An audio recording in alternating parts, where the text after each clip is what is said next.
This is the world's tiniest camera drone. In fact, it's so small it can fit entirely on my iPhone screen. And this is the smallest drone I've flown before, and this is the drone I usually fly and film with. And so I wanted to see, is the world's smallest camera drone any good? How does it stack up against my bigger drones? And should you buy it? So the logical first thing to do would be to try to fly it. All right, here we go. 3, 2, 1. Whoa! Where's it going? Let's go check out the cameras. Oh no! Hit the camera. Well, that wasn't the most successful first flight in recorded history. Let's try again. Oh, there we go. No, now it's going over there.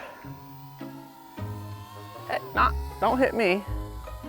Now let's turn it up to high speed mode. Oh, there we go. Oh. Almost hit me right in the nose.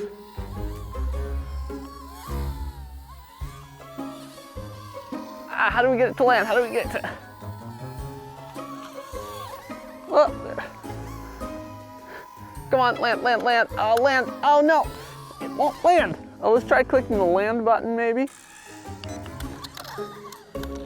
Oh, well, we lost the prop, but looks like it is fine.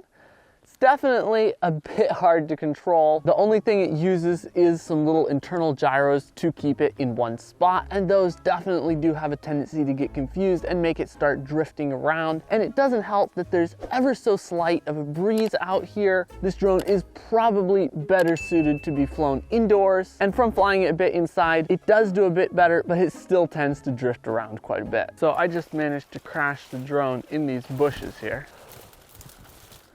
Safe and sound, but missing a prop. Oh!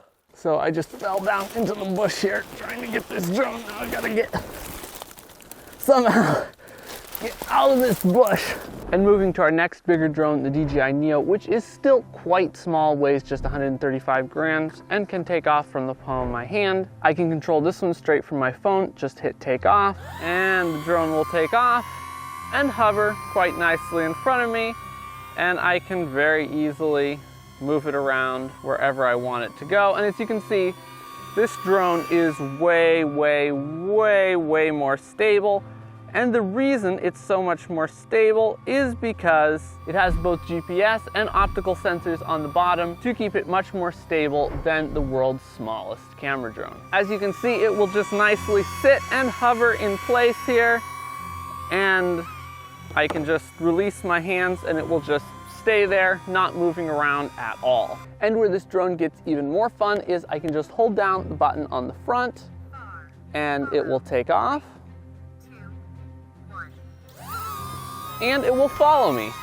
I can just start walking around and it will automatically track me and come chasing me around. And then when I'm done having it follow me, I can just walk over, put my hand under it, and it automatically lands in my hand. So much easier to use than the world's tiniest drone because it has a bunch of automated features like GPS and follow me that you just can't build into such a tiny drone. By the way, if you want to learn how to get professional cinematic drone shots with whatever drone you have, I've got something for you. And that is a completely free 45-minute drone filmmaking training where I share my top 10 secrets to getting cinematic drone shots. This is all of my best content condensed into one training. I show you the best settings to use, how to compose your shots, how to get smooth cinematic movements, how to work with natural lighting, how to edit your videos, how to color grade them, and a whole bunch more. And again, it's completely free, no strings attached, and a link to it is down in the description. Now back to the video. And then moving on to the biggest of the three. This one is even more stable than the Neo because it has even more sensors and tech to automatically stabilize it and make it just fly very nice and buttery smooth. And a lot of people think that a bigger drone is going to be harder to fly, but that's actually usually not the case. Many times bigger drones are actually easier to fly because you can pack more tech, more sensors, more GPS modules, all that good stuff into them to make them fly very nice and smoothly without a lot of extra fiddling around by the user.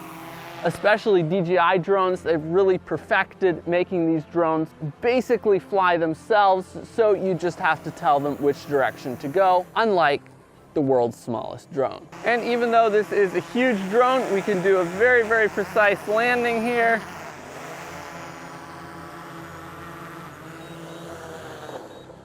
Right on the table, it uses sensors to guide it down. So between all these drones, how easy they are to use, the world's smallest camera drone is definitely the hardest to use.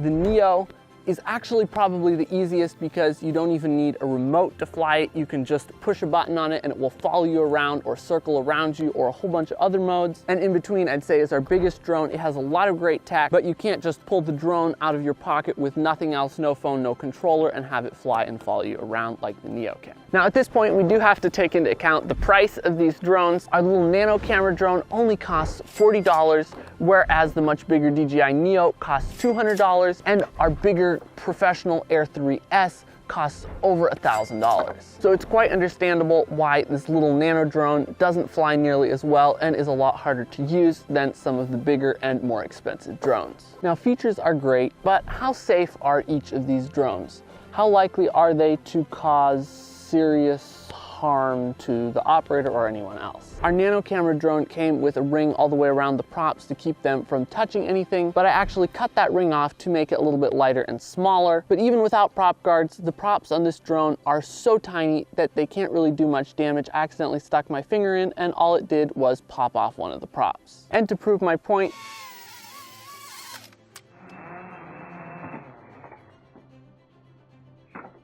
now, the Neo is also pretty safe. It has completely 360-degree enclosed propellers, so there's almost no way for the props to hurt anything. And again, to prove my point,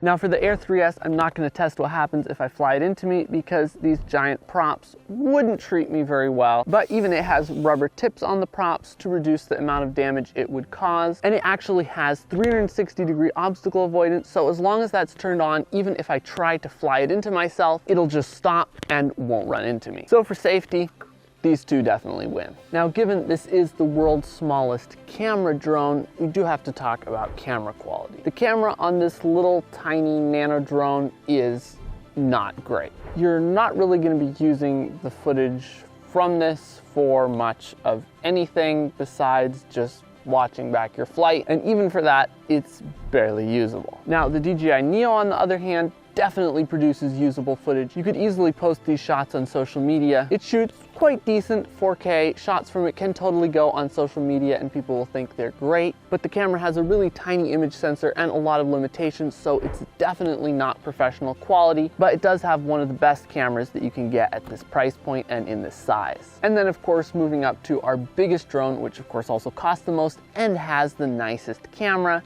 This can shoot professional quality photos and videos, no problem at all. And it's my go-to drone that I pick up every single time I want to get a great drone shot. Obviously, we are talking about a $40 drone here, so I really wasn't expecting anything great either, but definitely wouldn't get this for the camera. So after all of that, would I recommend getting the world's smallest camera drone? Actually, yes. It's quite a bit of fun to fly around. I've had a ton of fun with this thing, but I certainly wouldn't get it for the camera because the camera is not that great quality, which kind of invalidates the point of it being the world's smallest camera drone. And you can probably get a cheaper drone that's the same size and has the same features minus the camera for even less. As always, if you've enjoyed this video, give it a like and make sure to subscribe for more videos like it.